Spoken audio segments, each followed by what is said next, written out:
Hello, class. This is lecture number 21 for History 101. And where we left off last time was we finished up the War of 1812. So now we want to talk about what's happening right in that same time period in late 1814 into 1815. Now, one thing that I kind of brushed over was the fact that we talked about how the declaration of war in the War of 1812 was not unanimous by any stretch of the imagination. There were a lot of people and members of Congress against it for various reasons. And one area that was certainly against it was New England. And New England, politically at the time, was also a stronghold of the Federalist Party, who in general were against this war with England. So they were pretty angry about it, and also about a lot of things that were happening in America up to that point. So in late 1814, the Federalists in New England are going to hold a convention in Hartford, Connecticut, to talk about problems they see with the government and the war and whatnot. And at this convention, they're going to come up with a document known as the Hartford Plan. And this plan, proposed by mainly New England Federalists, calls for the following reforms to happen to the U.S. government. First, they want to end the 3/5 compromise. We talked about that with the Constitution. That's where they counted slaves as 3/5 of a person. The Federalists in New England think that slaves should not be counted, period, for representation in Congress. And they want to see an end to that.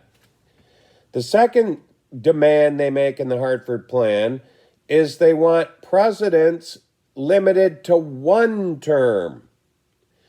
George Washington, remember, in his farewell address had sort of created the two-term limit. And Jefferson lived up to that. Madison did also, because we'll be talking about the election of 1816 here momentarily.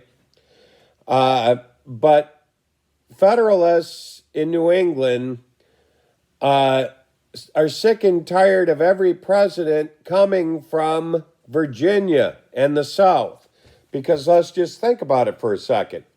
Up to that point in 1815, we had 2 terms of George Washington, a Virginian, 1 term of John Adams from Massachusetts, a New England Federalist, then 2 terms of Thomas Jefferson, a Virginian, and 2 terms of James Madison, a Virginian. So this is almost sort of a sour grapes situation, but they put this into the Hartford Plan. The final thing that they want and they demand in this plan is in order to declare war in the future, they want the supermajority requirement of 2/3 in both houses. That's what treaties require, and they believe that a declaration of war is at least as important as a treaty, and they know that if that requirement had been in place in 1812, the declaration of war would not have passed, and the War of 1812 probably wouldn't have happened. So that's the Hartford Plan, and what they decide to do with it is take it down to Washington, D.C., present it to the president and to Congress, and demand they adopt all these reforms, or New England will leave the Union and create its own country. So a lot of Americans don't realize the first region that threatened secession from the Union was New England. Obviously, later on, the South will secede from the Union and will fight the Civil War over that. So they travel down to Washington with this plan, the Hartford Plan, and they arrive there in March of, 1815. About the time they get there and they're ready to present it to the president and Congress, word comes from Europe that the Treaty of Ghent has been signed and the War of 1812 is over. Remember, there's a lag time. We talked about the Battle of New Orleans being fought for no particular reason. And so, the Federalists knew this was the wrong time to be presenting this plan. People in Washington were dancing in the streets. Remember, the British burned most of the town down. They're so happy the war's over, they don't want to listen to a bunch of belly-aching Federalists. So, the Federalists go back to New England without delivering their plan. And really, as we'll find out, this is going to be the beginning of the end for the Federalist Party. They're going to fade out of existence, as we'll see. So the next thing we want to take a look at is the election of 1816. Obviously, James Madison's not going to break George Washington's tradition of 2 terms, and he's going to retire after not run for re-election. So that creates a wide open election. So James Madison's Secretary of State and former Undersecretary of State in the Jefferson administration, James Monroe, will run as the Democratic-Republican candidate for the presidency in 1816. The Federalists will nominate Federalist Rufus King as their candidate. This is going to be a massive landslide victory for the Democratic Republicans and James Monroe. Now, your book doesn't have a chart on this, but if you're interested in looking at that, the results of that election and every presidential election held in our country, in the back of the book in the appendix, this particular election is on page A21. So when the Electoral College votes were tallied, Monroe received 183, Rufus King received 34. So, James Monroe is elected, and as we'll find out, that's the end of the Federalist Party. They will never run another candidate for the presidency again. And this is going to usher in a period that's known from 1817 until 1824, known as the Era of Good Feelings. Now, the Era of Good Feelings is covered on page 241 in your book, if you want to look there. Basically, what it means is the Federalist Party is going to fade out of existence, and we're going to operate for a time period with one political party only, the Democratic Republicans. And as you'll find out in the election of 1820, when we cover it in the near future, James Monroe will run for the presidency unopposed. No one will run against him. That is the only time in American history that's ever happened, and I'd be willing to bet it will never happen again. So, what we want to focus on next is the Monroe administration and the foreign policy that dominates his administration. He's an expert in foreign policy, and his Secretary of State is even more brilliant than he. His Secretary of State is going to be John Quincy Adams, the son of John and Abigail Adams. So, the first major foreign policy breakthrough will happen in 1816. That's when John Quincy Adams will enter into negotiations with the British right here in the state of New York at Fort Niagara. And they will reach an agreement that's known as the Rush-Bagot Treaty. Bagot is spelled B-A-G-O-T. It's covered on page 239 in your book. And what's so significant about this treaty is it's the world's first disarmament treaty. where two countries get together and agree to scale back on their armaments in order to avoid future wars. This is a treaty negotiated between John Quincy Adams and the British negotiators. And what Rush-Bagot does here is it limits the navies on the Great Lakes and Lake Champlain. Remember, navies are the real big military force of the time, absent an air force and whatnot.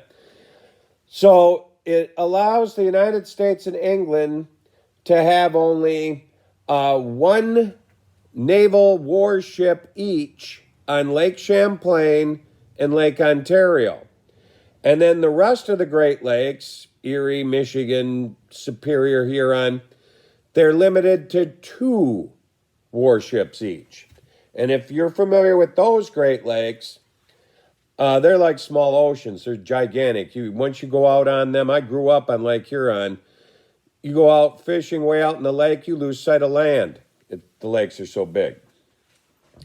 So that's part of it. The next thing that it does is it creates a demilitarized zone at the U.S.-Canadian border. So what this means is troops, U.S. troops and British troops, because remember, Canada's still British Canada at this point, cannot come within 1 mile of the U.S.-Canadian border. Now, this is significant, creating this 2-mile buffer zone, because back in this day and age, it wasn't uncommon for hostile armies to line up at borders and sort of have a stare down with each other. And if somebody got trigger happy and fired a shot, it could start a whole war. Now the armies are 2 miles apart. There are no weapons that exist in 1816 that can lob there's no cannon that can shoot a cannonball 2 miles. So this avoids accidental warfare. This is really significant because this still exists today, this demilitarized zone, and it's the longest demilitarized zone in the world, because think about how long the U.S.-Canadian border is today. It's very long, obviously. So that's a significant treaty negotiated by John Quincy Adams, the foreign policy whiz kid. The next big treaty that John Quincy Adams will negotiate is the Adams Onus Treaty, which is on page 247 in your book. And you're going to want to look at that page because you have a map, couple maps here, talks about the Adams Onus, or not it. Oh, Adams Onus is also on that page 247. I give you the wrong. Oh, Rush-Bagot. Yep. Okay, sorry. Confused for a second here. So here's the background of this. What Adams Onus does is the United States acquires Florida from Spain. Now, remember, we talked about Pinckney's treaty and how Spain was this declining superpower that was selling the farm, more or less. But here's what happens to precipitate this agreement in 1819. As we talked about very early on in class when we were talking about the 5 civilized tribes, the Seminole Indians who live in central Florida are abolitionists, and they've been encouraging slaves from the deep south to cross into Spanish Florida, escape their plantations, and they could live free with the Seminoles. And quite a number of those were.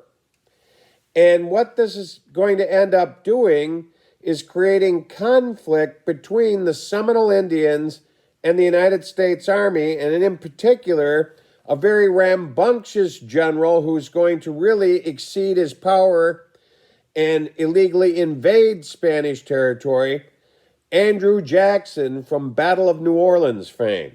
And you can see some of Jackson's incursions into the Florida territory. Now, when he goes down and attacks Seminole villages, the Seminoles will retaliate by crossing up into the United States and attacking southern plantations. Sometimes this conflict is even known as the First Seminole Wars. There'll be a second one that happens in the 1830s. Now, what happens with this clash between the United States Army led by Jackson and the Seminoles? Spain obviously is angry about this because it's an illegal invasion of their territory. They didn't give Jackson and the Army permission to chase Seminoles down in Florida. And farmers in the South are angry because many of their plantations are being burned to the ground by Seminole Indians. So what happens here is a lot of these farmers who lost property in whatnot will file an international lawsuit against Spain asking for $5 million in payment for their lost property. Now, Spain will enter into negotiations with the United States and Secretary of State John Quincy Adams. And here's the deal that will work out with Spain. And you'd only get a deal like this out of the Spanish diplomats because they're fumbling around and their empire's crumbling before their eyes. They basically agree that if we settle with the farmers and eliminate this $5 million claim against Spain, that Spain will hand over the entire Florida territory, which, if you look at the map, not only is it all this present-day state of Florida, but it's parts of Alabama, Mississippi, and even Louisiana. So, in essence, we pay ourselves $5 million and we get Florida out of the deal.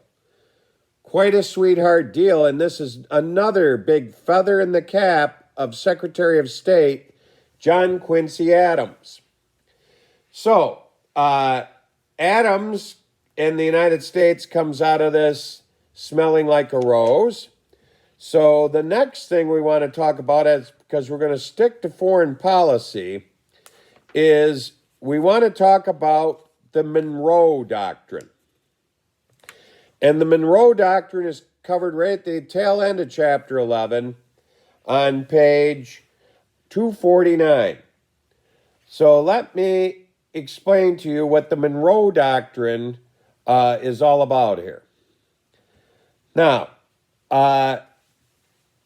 Monroe's Doctrine, or the Monroe Doctrine, will come about in the early 1820s, and what Monroe is concerned about, he sees that Spain's a crumbling superpower, and especially with the results of the Adams Onus Treaty.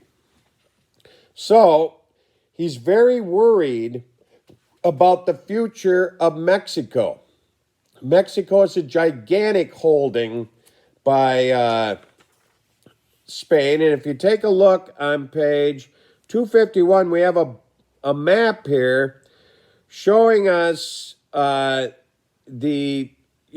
America during the time of Monroe's Doctrine.